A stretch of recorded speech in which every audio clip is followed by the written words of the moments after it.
Good afternoon. I'm Alexander Azimov. I'm from Caucasus Labs.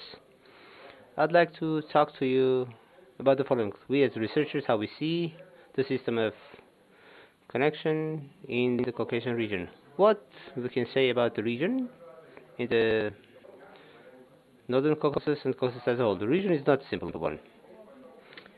It's not on a big geographical space. Their interests, religions, cultures are different.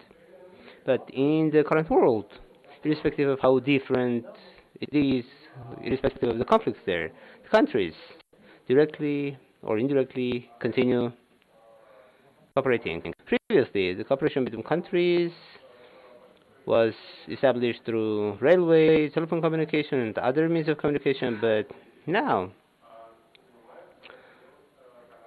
the data transfer channels are good for communication and collaboration with the countries. And the further it goes, the better the quality of the communication.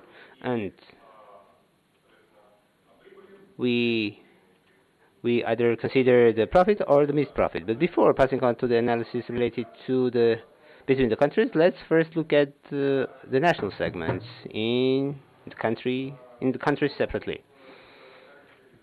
What we wanted to study, we wanted to study how the external communication is established, that how the segments are visible from the perspective of major suppliers. That is the difference between suppliers that provide global access to a network. We'll start with Russia. In general, in Russia, there are more than 4,000 communication operators.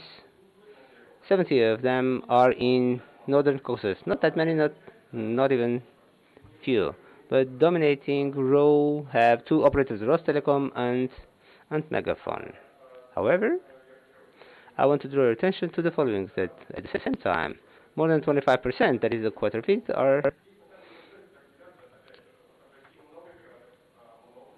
this kind of a communication. There are external major network operators in major cities, but options of attaching are many, and the market is quite good. In second place is, is our host, Armenia. In Armenia, there are two dominating operators. They have more than, in aggregate, Rostelecom in Russia, but still, they communication is quite diverse. Medium operators are growing. External communication is diverse, but still, how it is seen from outside. The market is developing. The market has a lot of external connections, and it's not that much regulated. Next comes Georgia. In Georgia, the situation is worse. Though in Georgia there are more autonomous ways, and there are channels that goes that comes to Georgia from Bulgaria. But still, external communication contact is controlled by two operators, and three-fourths of the total external traffic is theirs. Is it good or bad? Probably it's strange because availability of external contact and also at the same time to buy some connection from other operator. It is a fact, but still in our rate, the last is Azerbaijan. This is one of the most regulated in the post-Soviet space. What can we say about this kind of a uh, area? There are only two operators. During the recent period, they say let's regulate national segment. They will be more regulated, controlled. They will work better. At least they think that way. And what does it? What will it result? Yes, they will control it. They will filter the content. But speaking about sustainability of this kind of a national segment, imagine that the operator will die. Oh, he will not die, but still problems will rise. There will rise technical problems. It doesn't matter what, but as a result of everything, the half of the national segment will not have access to it. That is, when the market is too regulated, it negatively impacts its sustainability or resistance. This was kind of a short outline how the national segments look from outside. The analysis was conducted based on analyzing ISPAT. So it's what we can't do with the help of this kind of analysis. We can't study internal communication, delays, even if we have huge amounts of GPSs, which is missing in the region. Qualitatively, to measure connection is impossible. And it turned out that here, RIPE Atlas can help us. By its essence, it's an ideal testbed where there are thousands of probes, but turns out that it's not that good. As we can see from the diagram, for the whole region of Northern Caucasus and Transcaucasus, there are only 3 multi-orbit BGPs. There are no operator, neither in Armenia nor in neither Georgia nor in Azerbaijan has probe Atlas, but still, the coverage by Atlas probes doesn't exceed 20%. Frankly speaking, it's obvious that this kind of capacity for analysis will be insufficient. So it will happen to be in a dead end. So we found this kind of a solution. For it's not a secret that in Project Radar we do scanning of address space, and we do it several times per day. We scan for a relevant purpose. We find amplificators and servers. As an indirect result, we get information about all the IP addresses that respond to echo requests. Accordingly, using the relevant database for each operator in the region, we try to find the IP addresses that respond to their request, and we will study them. Using the probe Atlas, we had a series of pings with the test routes, and from each probe, from each IP addresses, we did it in the region. But before passing on to the results, I'd like to speak about expectations. What kind of expectations can be in relation to this region? The region itself is not as simple, but not that big. 30 milliseconds should be enough. By the way, with certain extra amount, we can manage even within 50 milliseconds. We'll see what happens when we face with the reality.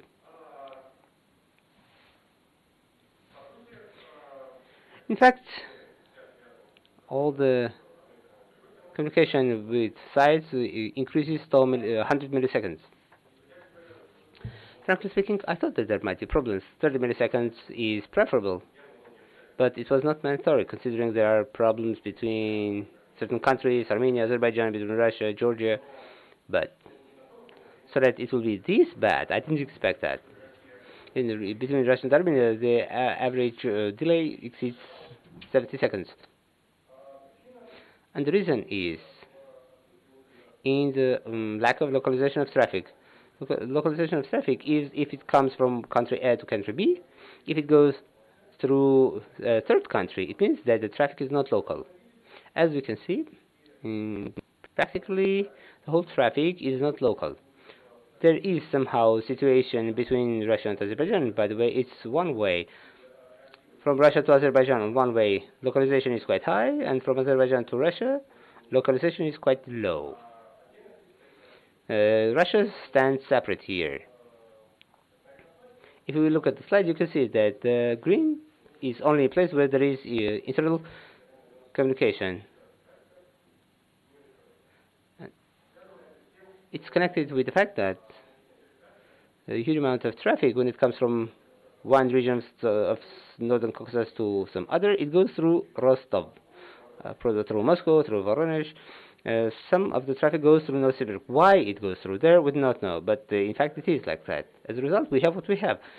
We have quite high delay, and the traffic through bigger networks, through upstreams, kind of Russia has kind of dominating position here. In terms of external network, which are the countries that through which the packages go from when they send it from one region to the other? As we can see, we see presence of European network exchange networks. We see that that is, you do not have not only a high delay, but you also pay extra for that. So what can we say about this? If we look at the distribution in countries, you see most of the traffic goes through Germany and Bulgaria. At the same time, 12% goes through USA. After that, to be surprised of the delays, no need to do that. What do we get as a result? As a result, we get the following distribution of delays in the region of Northern Caucasus and Trans-Caucasus. As you see, there are three big peaks. In the region of 70 milliseconds, it's not that far, and in the region of 130, 140 milliseconds, this traffic goes through the whole world before it reaches the neighboring country. What can we say about this? What can we say about this? What can we say about the green and red colors? These are infrastructural problems.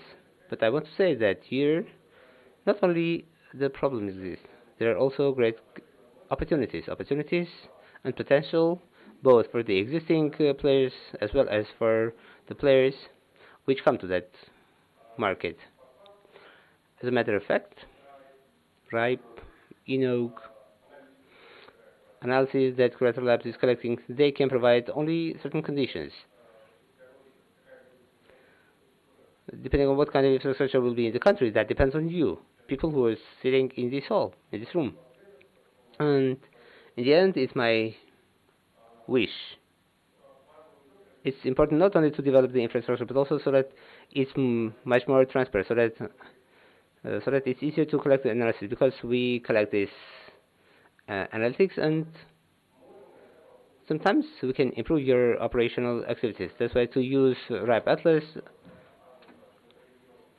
in the region. They were installed in the region for this reason. They were shut down, they did not operate.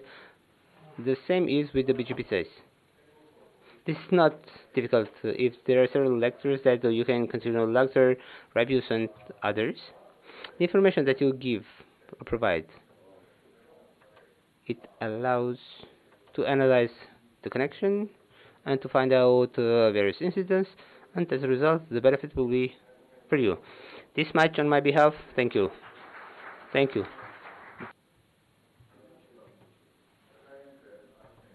Prokhorenko. I have these kind of questions. What kind of which two operators dominate in Armenia? Yes, according to our data, it's UCOM and GNC Alpha. My second question: you are speaking about multi-hub GBP. Why do we need that? It was not that clear. Very good question, and we have to answer it very often, by the way.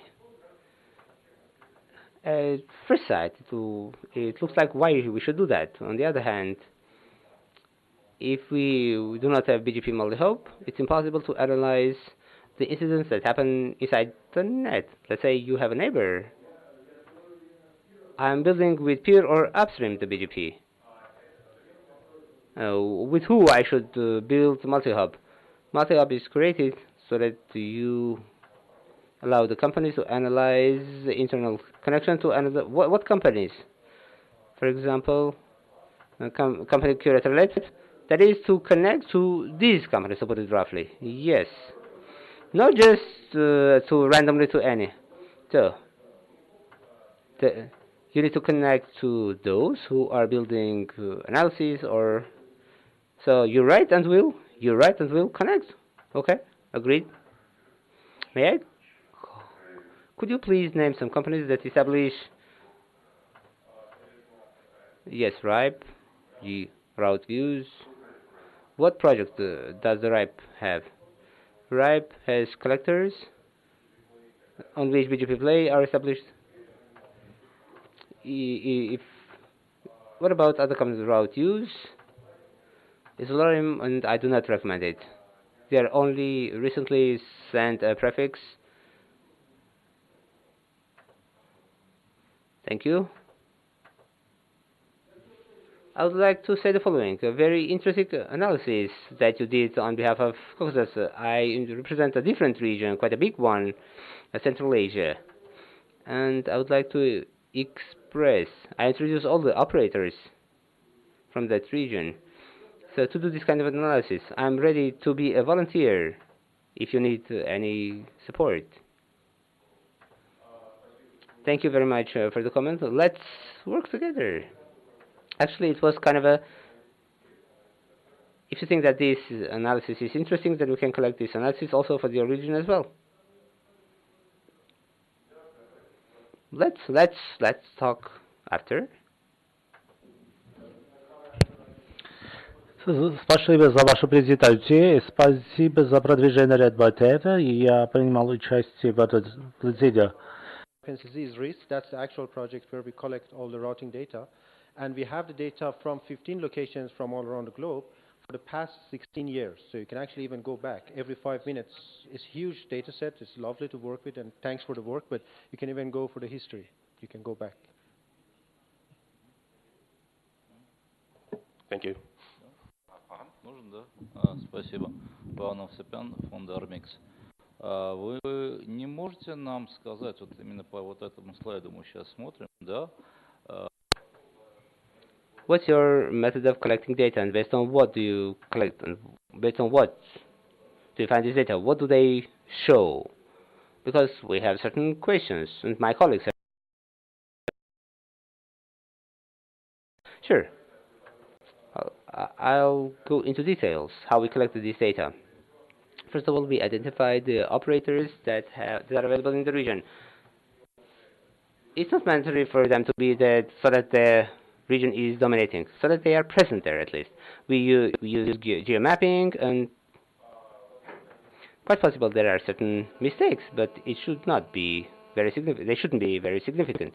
From here we got the list of autonomous systems that are present in the region.